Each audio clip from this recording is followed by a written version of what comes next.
Hey, what's up guys? This is Bryce Van Hoosen. Welcome back to the channel. Today I am making a video that I probably should have made like a week ago or something like that, but let me tell you, it's been a pretty busy week or so over here at Casa de Van Hoosen. I've been recording with my band Silver Talon, and that's taken up quite a bit of time, working, doing all that kind of stuff. So I just didn't really get around to making this until now, but here it is. We're going to talk about NAMM 2025 and the coolest stuff that I saw at NAMM this year. So NAMM 2025, man, I really wasn't planning on going to NAMM this year until kind of very last minute. Saw that my good buddy Sebastian Silva from the band Unto Others, who are currently on tour in Europe right now. So, you know, if you're into heavy metal and that sort of thing, and you're out there, be sure to check those guys out. They'll be out there for pretty much the entire month of February. But I saw that Sebastian was going to NAMM, so I was like, well,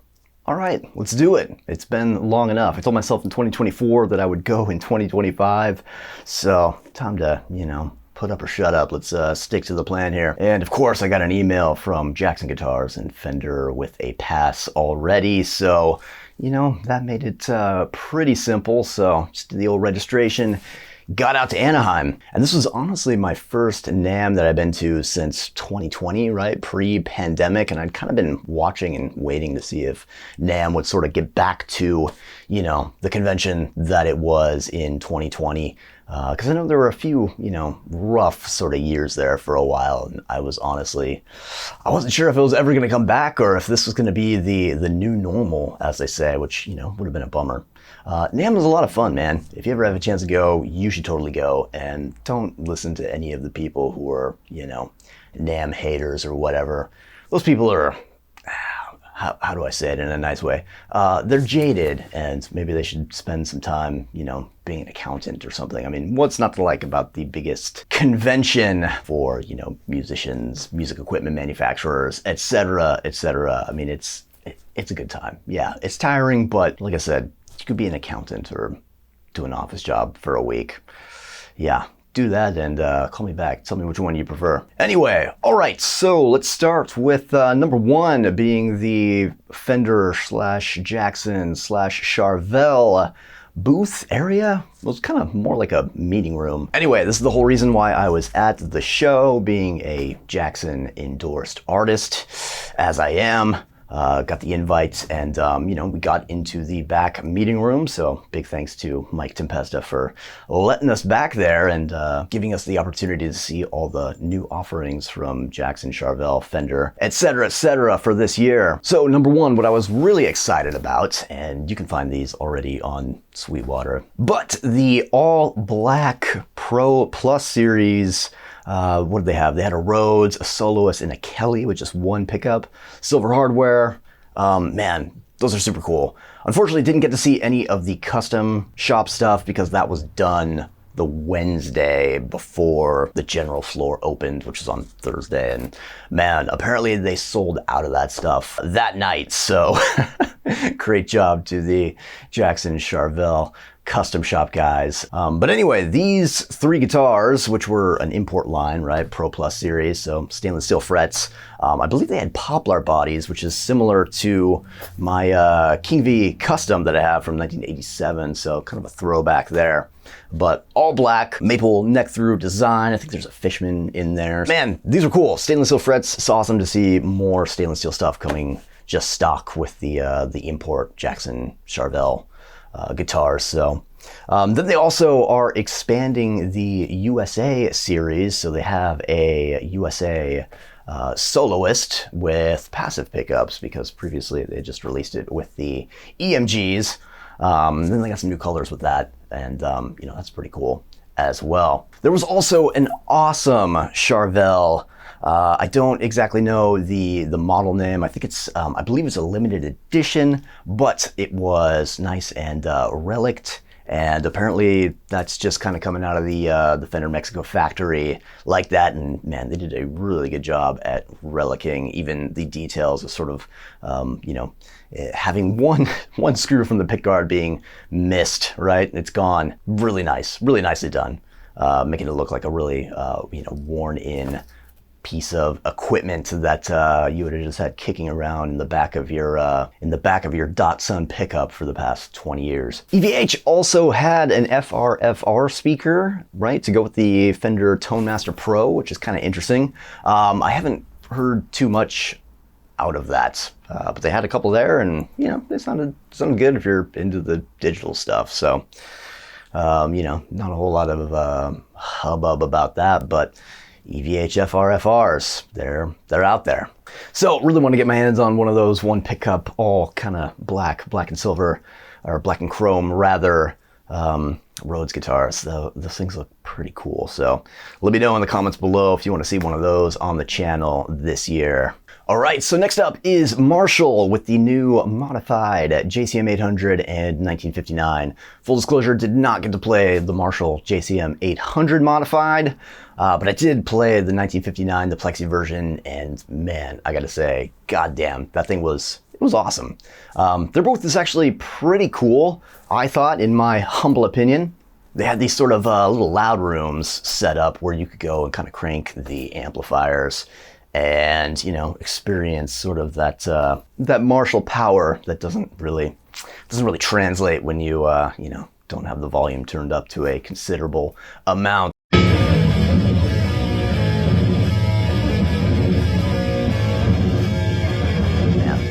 I'm pretty impressed by the Marshall modified series, and I definitely want to get one of those, of the 59, the Plexi. And I think everybody was sort of wondering what Marshall was going to come back with. I know a lot of people thought that they were going to go the digital route, since that seemed to have been what the previous CEO was saying, is that they didn't have anything that could compete with kind of the new digital stuff, which, you know, in my opinion, I don't know that anybody wants that out of Marshall, man. I'm not sure. So it was cool to see them come back with some amplifiers, you know, and it was kind of just different enough, right? It's the classic bread and butter JCM 800, a Plexi, but we're gonna throw a little twist on it and kind of go the, you know, the Friedman route and add some mods, you know, make them a little hotter. So I think that was a really good, genius move from Marshall this year, especially given that, you know, they were bought by, what is it, Sound Industries. And now the news that came out while we were at NAMM was that they were bought by some Chinese venture capital company. I think the same parent company of like Alibaba and that sort of thing. So, yeah, man, your guess is as good as mine as to what the future of Marshall is. But I gotta say, you know, at least the stuff that came out with this year was pretty cool. Those pedals were also pretty cool too, man. I tried the JVM one. I wasn't super interested in those going in, but I saw that there was kind of a free station where you could just sort of sit down and play via headphones over a little 2 notes IR thing. So I had one of those in front of a Silver Jubilee, and yeah, man, it sounded pretty cool. So might be something worth exploring there in the future. But yeah, we'll see what happens with Marshall, I guess, you know. You get kind of these companies that sort of make these big purchases that are not really inside the whole music ecosystem. And from what I've seen, you know, usually they only kind of hang out for a couple years before they sell again. So maybe they'll keep the Bluetooth speaker part of the business and sell off the amplifiers. I really don't know, but you know, we've seen this kind of thing happen a bunch of times, like, you know, with Jackson Charvel before Fender bought them. They were owned by some venture capital company, basically. So who knows, man? I would say get the modified amps while you can, because they are sick. So number 3 is the Boutique Amp Distribution, or Boutique Amps Distribution? I don't know. BAD, Boutique Amps Distribution.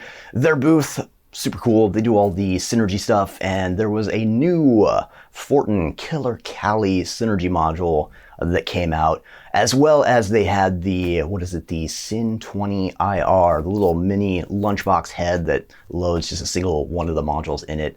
So I had a chance to play through that. Hopefully I'm working on getting one of those here so I can, you know, finally kind of put a Synergy system through the paces through my rig. But man, those things are cool. You know, what does a Fortin Cali cost? It's like 4 grand or something like that. And the module itself is like 400. So, you know, you get a little bit of that Fortin Cali flavor, right? Which of course is his sort of, Mike Fortin's kind of take on the sort of Jose modded Marshall, just turned up to 11 or beyond, honestly, for maximum face melting shreddage, I think is the scientific way to put that. Yeah, man, that thing sounded really good. Didn't get any video of me actually playing through it, but you know, all the switches are there. So again, like I said, hopefully we'll have a little bit more of that. And then the Sin 20 IR is basically their little IR loadable mini lunchbox head. So I played that thing through a cab. There's some video out there of at least some dude on YouTube being yelled at by another guy because it was too loud. So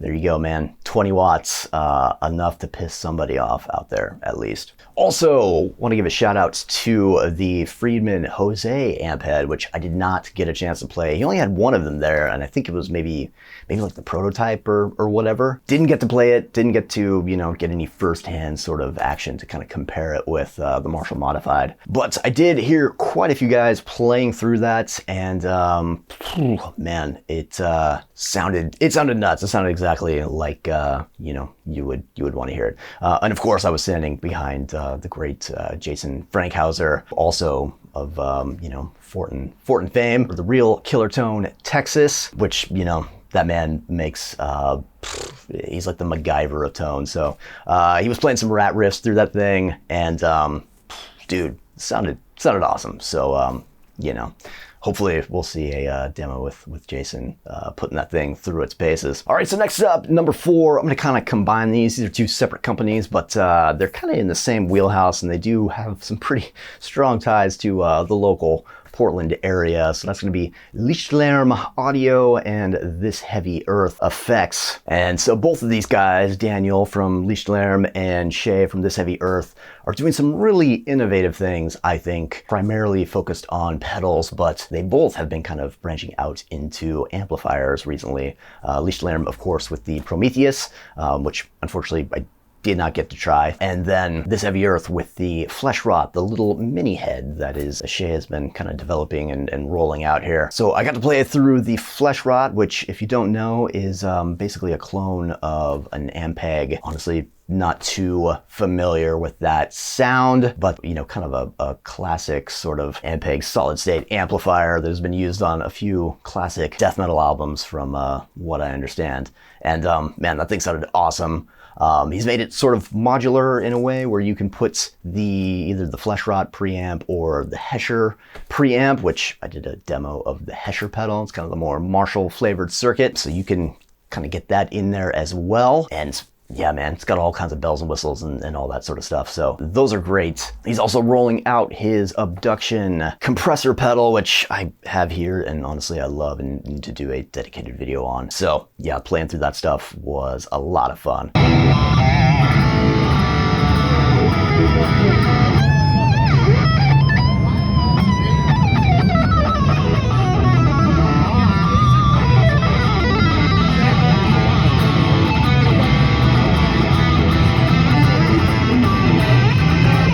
Over on the Lichtlærm side, I'd mentioned the Prometheus amplifier. I learned from Daniel that it's actually rack mountable, which is very interesting to me because I am all about that rack life recently. But the big kind of star of the show was the Ragnarok preamp pedal, which actually had 2 12AX7 high voltage tubes in the pedal itself to give it, you know, real kind of tube driven preamp flavor. And using that thing through his new little power amp in a box, man, that thing, I don't think anybody actually plugged into the Prometheus because that thing was just so much fun to play.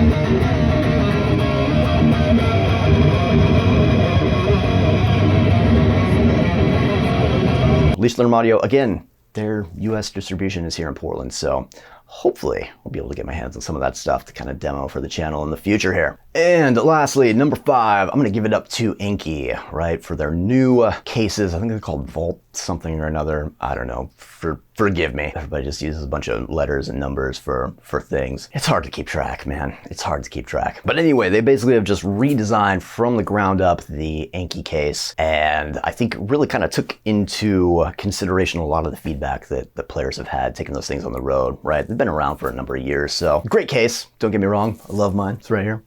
But yeah, some areas for improvement, and it was really cool because I got to talk with the main designer over there, and he actually gave me some pretty cool tips about modding the ENKI case using like skateboard wheels and that sort of thing to you know, make it stand up a little bit, because the wheels are my least favorite part of the ENKI, if I'm being completely honest. They have a full mod store, which I didn't know about, so yeah, I'll be exploring some of that stuff in the future, which is really cool. But, yeah, the new ones, they really kind of took into consideration the fact that TSA, at least here in the States, not the kindest, most gentlest, understanding people of musical instruments, and they tend to throw shit around and break stuff. So, you know, they made everything kind of flat, all the handles were recessed, perfectly square, etc., etc. It's not gonna get caught on anything. They've redone the lock attachment as well. They look really cool. I would definitely check those out if you're in the market for a new case that is air and roadworthy. And bonus, I want to give a little shout out to Morningstar.io for their new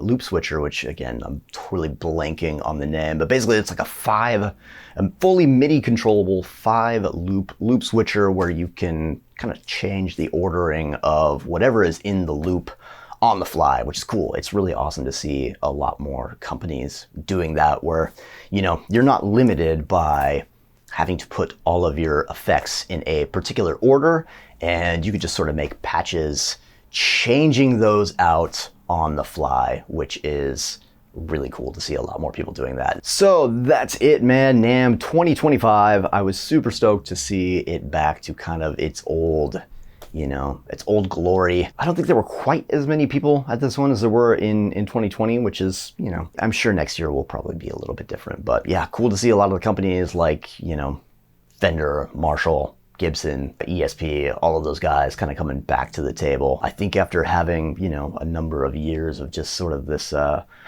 pandemic isolation, it's really good and really encouraging to kind of see us getting out of that and, you know, not being afraid to leave our houses and spend more time and kind of develop those face-to-face human interactions, which online is great. I love it. I wouldn't be here without it, but there's just something to be said about that face-to-face interaction that can't be beat, man. Old school, analog. 2025, that's what I'm all about. All right, I am Bryce Van Hoosen. Thank you for watching this video. If you stayed all the way to the end, please leave me a like, give me a subscribe, and let me know what you were most excited about this year in terms of gear announcements from NAMM 2025. And yeah, I'll see if I can't get some of them and demo them on the channel. All right, I'll see you soon.